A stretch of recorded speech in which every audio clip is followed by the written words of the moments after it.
Vale, nos está diciendo el ejercicio, dice, observa la siguiente representación y responde a las preguntas planteadas.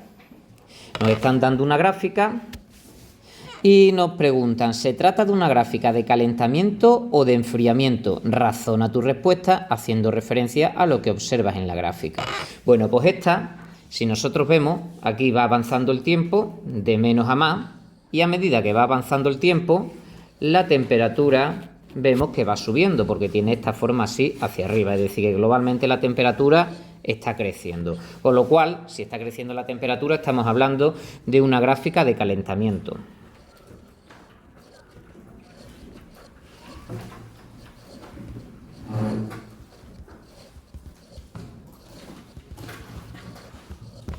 Coma, razona tu respuesta, porque a medida que transcurre el tiempo, coma, la temperatura aumenta, ¿vale?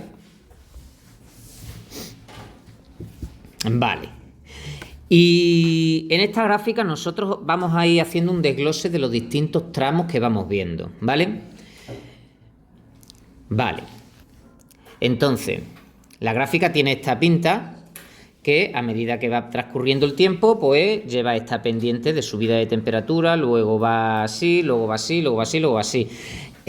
Aquí simplemente comentaros que la gráfica tiene los tramos inclinados, tienen esas pendientes y no tienen otra, porque podía haber tenido esta pendiente,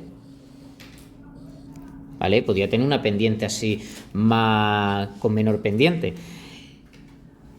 El hecho de que tenga más o menos pendiente depende del calor que le estés dando. Si tú le das mucho calor, ¿vale? Le das mucho calor, la pendiente será más elevada. Si le das menos calor, la pendiente será menos elevada. Pero en cualquier caso, siempre cuando llega a esta temperatura, ahí hay un tramito donde la pendiente se mantiene en cero, es decir, donde se mantiene horizontal. Que el tiempo que está en horizontal también depende de si le das más calor o le das menos calor. Si le das más calor, pues ese tiempo va a ser más cortito, y si le das menos calor, ese tiempo va a ser más largo, ¿vale? Es decir, que la pendiente depende del calor que nosotros le estemos dando a ese sistema donde tengamos metido esa sustancia, ¿vale? Y vamos a ir viendo los tramos. Aquí tenemos un primer tramo. Lo vamos a poner así como tramo 1. Y en este tramo,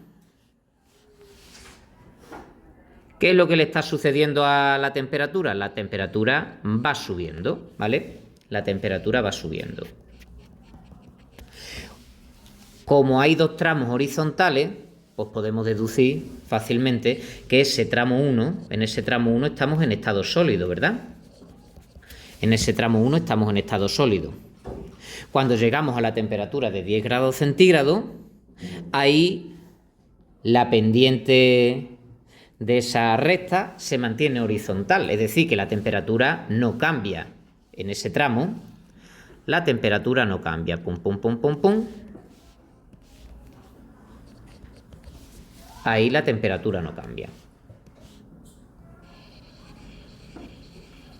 ¿Por qué? Pues porque en ese tramo 2 nos estamos moviendo en estado sólido y líquido. Es decir, estamos en la fusión, ¿vale? Estamos pasando del estado sólido al estado líquido, que es el siguiente tramo, ¿vale? Luego tenemos por aquí otro tramo en el que vuelve a subir la temperatura. Un tramo que lo podemos llamar tramo 3. Y en ese tramo 3,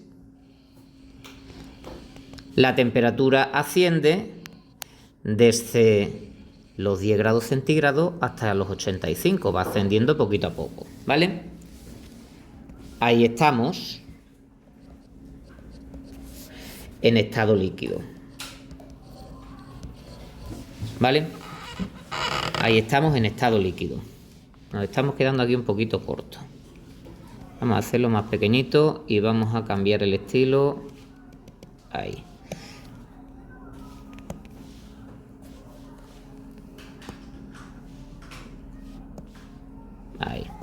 Vale.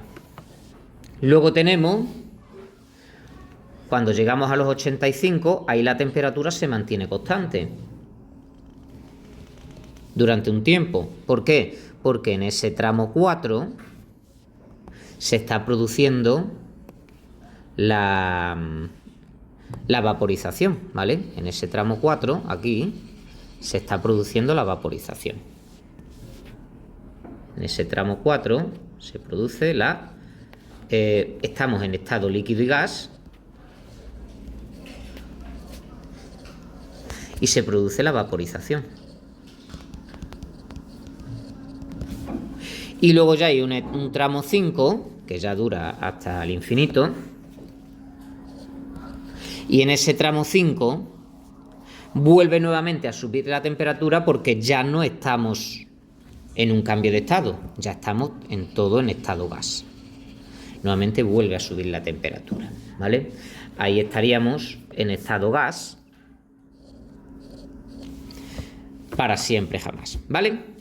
Vale, y de aquí nosotros sacamos varias cosas. Sacamos que ahí hay un cambio de estado y ahí hay un cambio de estado que tienen lugar a las temperaturas que te están preguntando ahí. Aquí nos están preguntando por la temperatura de fusión. Pues la temperatura de fusión es la temperatura, tenemos que saber que la fusión es el cambio de estado cuando pasamos de sólido a líquido.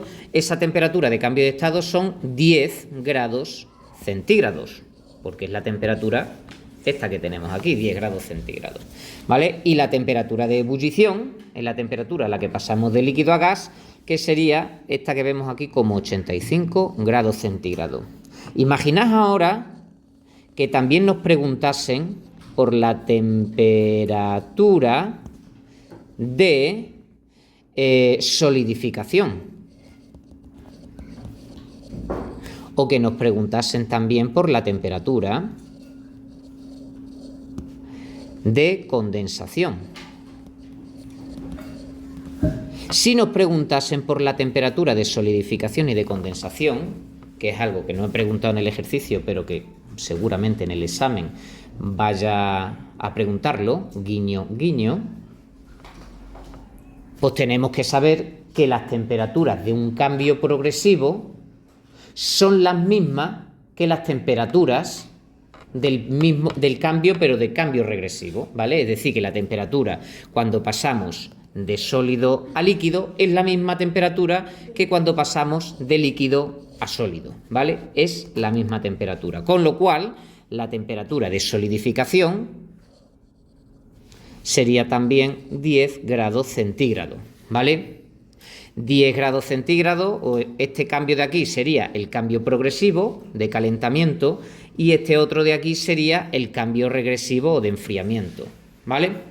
Y la temperatura de condensación, pues la misma que la temperatura de ebullición, es decir, la temperatura a la que pasamos de líquido a gas, aquí he puesto V, de líquido a gas, es la misma que la temperatura a la que pasamos de gas a líquido, es decir, 85 grados centígrados. Este sería el cambio progresivo y este sería el cambio regresivo, pero la temperatura es la misma, ¿vale? Nos preguntan aquí en el siguiente apartado, ¿qué sucede con la temperatura cuando la sustancia se funde? Cuando la sustancia se está fundiendo pasa lo mismo que cuando la sustancia se está vaporizando. Y aquí tendremos que decir que la temperatura se mantiene constante, porque el calor se invierte en romper o debilitar las fuerzas que unen las partículas, no en aumentar su energía cinética. Profe, ¿y qué leches es eso de la energía cinética? La energía del movimiento, ¿vale? Es la energía asociada al movimiento de las cosas, ¿vale? Vale. Y ahora nos pregunta aquí, completa la siguiente tabla indicando con una X el estado de agregación en el que se encuentra a las temperaturas indicadas. Entonces, si sabemos que la temperatura de fusión son 10 grados centígrados, todo lo que esté por debajo de 10 grados centígrados será estado sólido. Esto es estado sólido, esto es estado sólido, esto es estado sólido, y aquí estamos en estado en cambio de estado, es decir, ahí estamos en estado sólido y simultáneamente en estado líquido, porque a 10 grados centígrados se está produciendo el cambio de estado. Lo siguiente es que todo lo que esté por debajo de los 85 estará en estado líquido hasta los 10. Pues esto será 80 líquido, líquido, líquido y líquido. Y todo lo que esté por encima de los 85 será estado gaseoso. Gas, gas. ¿Vale? Y ahí quedaría ya el ejercicio resuelto, ¿vale?